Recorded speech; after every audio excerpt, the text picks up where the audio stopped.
Most Venerable Professor Dr. Brahmapudi, Excellency Deputy Prime Minister and Acting Prime Minister Wisnu Kranam, distinguished guests, it is indeed my honor to welcome you all to today's celebration of United Nations Vesak Day. And as the Most Venerable Professor mentioned, we are very, very pleased and indeed joyful to be able to welcome you all here to us, with us today in person. Although not at quite the numbers as in previous years, but we are pleased that you all can join us here in person and bring the usual color to the UN Conference Center. It's been close to 3 years since we've been able to meet in person, and we are very, very happy to be able to host the celebration today yet once again. And I hope that you enjoy being able to also see your fellow brethren and commune with each other.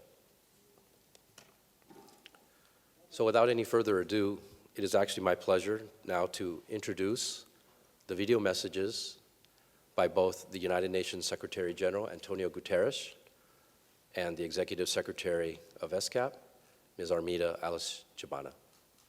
Thank you very much.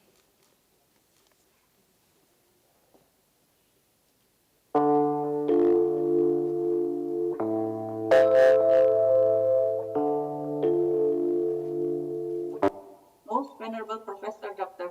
Brahmapudi, President of the International Council for Day of Vesak and the International Association of Buddhist Universities, Excellencies, and distinguished participants. I have the honor to convey a message from the United Nations Secretary General, Mr. Antonio Guterres, on the 17th United Nations Day of Vesak commemoration as follows, and I quote, "I send my warmest wishes to all celebrating the Day of Vesak. For millions of Buddhists around the world, May's full moon represents a sacred occasion honoring the birth, enlightenment, and passing of Lord Buddha. This year, Vesak arrives at a moment of multiplying crises, from an unequal recovery from COVID-19 to the punishing effects of climate change, to conflicts, divisions, violence. Each crisis reminds us of how far we have fallen away from Lord Buddha's timeless teachings. This Vesak, let us seize this moment of spiritual renewal and honor Buddha's wisdom by coming together as one in solidarity and shaping a better, more peaceful world for all people." End of quote. Excellencies and distinguished participants, as the Secretary General conveyed in his message above, we need to renew our efforts, drawing greater inspiration from the wisdom and teachings of the Buddha. Lord Buddha taught us the fundamental equality of all people in the world.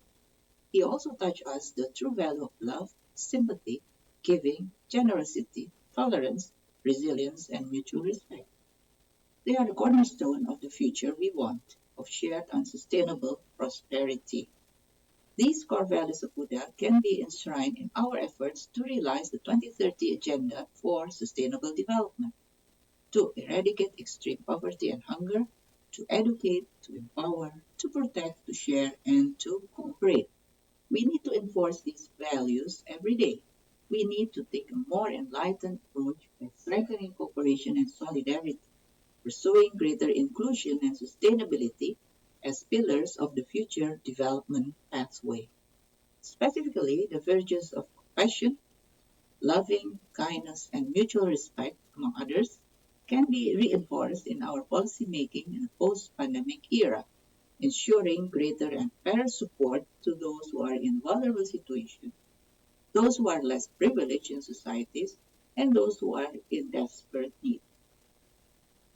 On this special day of Vesak, as inspired in the United Nations Secretary General's message, let us celebrate with a new commitment to show more compassion and work together in unity to pursue shared prosperity, peace, and dignity for all.